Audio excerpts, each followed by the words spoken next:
ल त साथी अघि बजारको चाहिँ सायद मैले भिडियो गर्नु पाइनँ।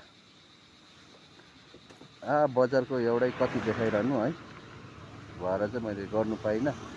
र अहिले फिलहाल चाहिँ यो चित्रेदिनको यो तपाईँहरूलाई यो यहाँको भ्यूहरू यसो चित्रेको नजाराहरू तपाईँलाई यहाँ दिन ओह्रालो लेबुङ गोलाइ जानेसम्मको यसो दृश्यहरू तपाईँहरूमाझ साझा गर्दैछु है। यसो तपाईँहरूलाई हेरेर के कस्तो लाग्छ लाइक कमेन्ट पनि गरिदिनु होला। र आज चाहिँ म त्यस्तै एउटा सानो काम लिएर लेबुङ झरेको थिएँ है। लेबुङमा एउटा सानो त्यस्तै काम थियो, त्यसले गर्दा म ओह्रालो झरेको।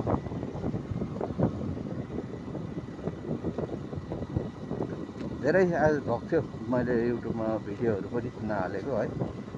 र आज यो भिडियो तपाईँहरूमाझ लिएर आउने छु है।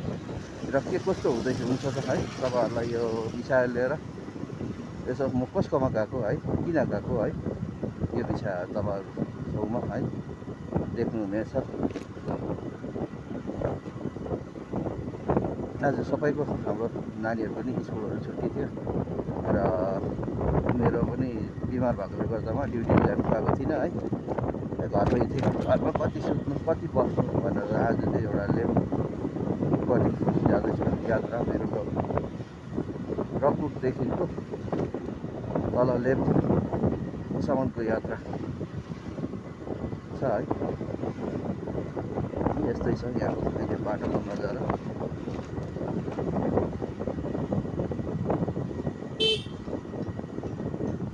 अहिले भोटले गर्दामा तपाईँहरूको चाहिँ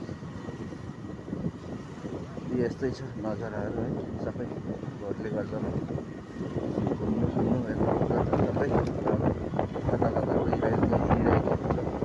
त्यसले गर्दामा एकदमै खुला खुला रोडहरू है, एकदमै खुल्ला बाटो।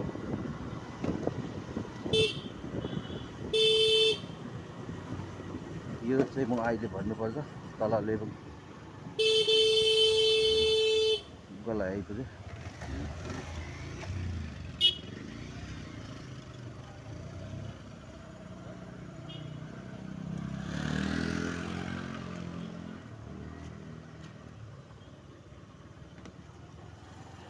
यो चाहिँ लेबुङ गोलाइको नजारा है।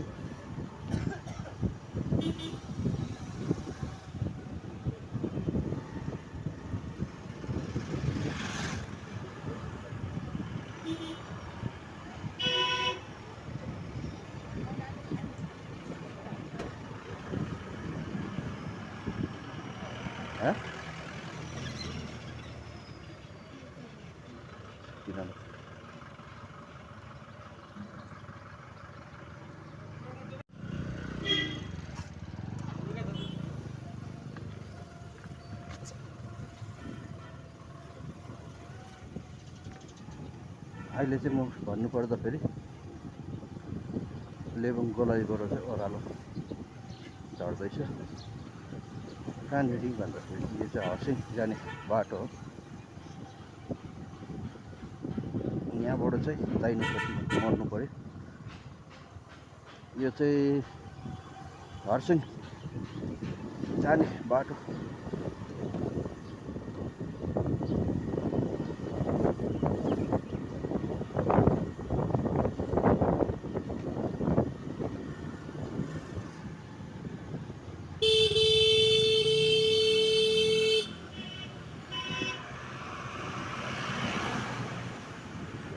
बाटो चाहिँ यस्तो बाटो छ कि साह्रै अप्ठ्यारो।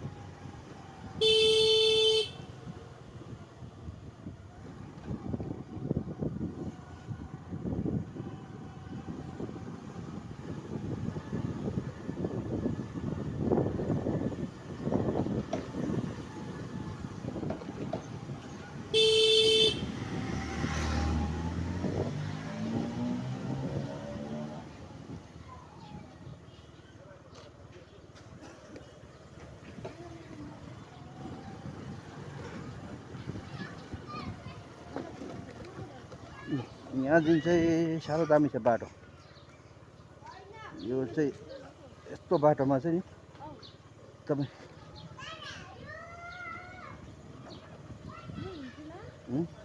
हाम्रो चिफ गेस्टहरू चाहिँ हिँड्नुपर्छ यस्तो बाटो।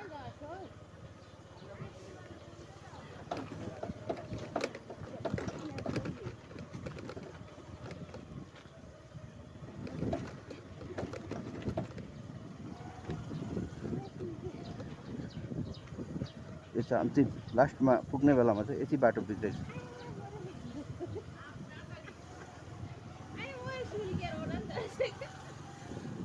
फाइनली म आउनु पर्ने जहाँ आन्टीको घर, त्यहाँ चाहिँ म यहाँ आइपुगेँ। यो चाहिँ मेरो आन्टीको घर हो।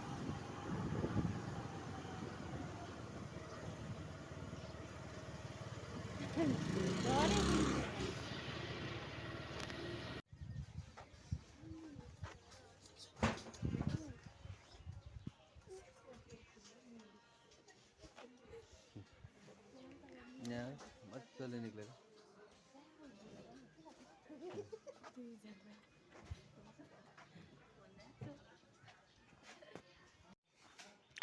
ल साथीहरू, यो ओह्रालो चाहिँ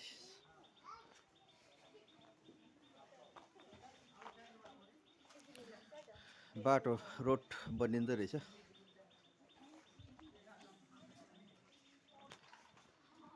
यो ओह्रालो चाहिँ एकदमै कच्चा रोड थियो र अहिले चाहिँ पिच हुँदै रहेछ। हामी जानुपर्ने ओह्रालो चाहिँ होइन, हामी जानुपर्ने चाहिँ यहाँबाट चाहिँ 1300।